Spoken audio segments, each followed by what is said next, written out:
welcome. I'd like to tell you today just a little bit more about the different personalities. The different personalities really come into play each and every day of our lives. When I found this system, I was really blown away.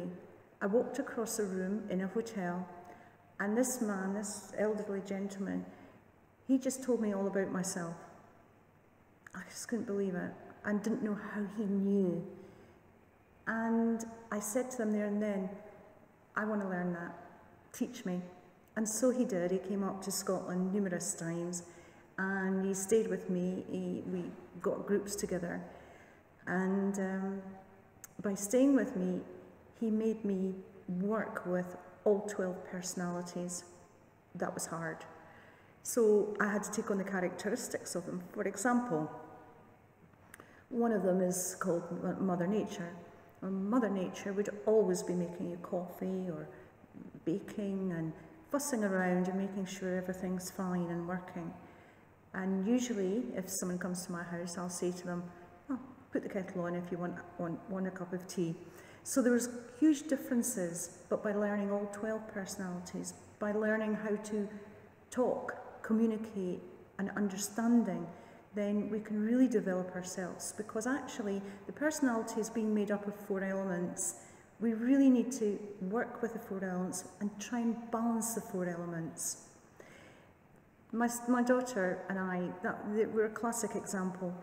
She has a water temperament and personality. Now that means she's slow. She takes her time. She can be quite lazy, whereas I have a fire temperament. So when we went shopping, my daughter would say to me, do you think you could slow down? And I would say to my daughter, do you think you could hurry up? So this is how people communicate, but we tend not to have an understanding of these temperaments, don't have an understanding of these elements, which are really basic to nature. It's how we are. But again, we need to be awake and aware. We need to understand that there are certain personalities who are stubborn, but we have answers for that because we can find a reconciler.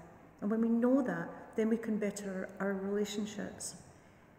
Relationships can be hard, even, for example, if you're living with someone, if you're married, communication breaks down, you don't know how to deal with them, things get on top of you, and soon the momentum builds.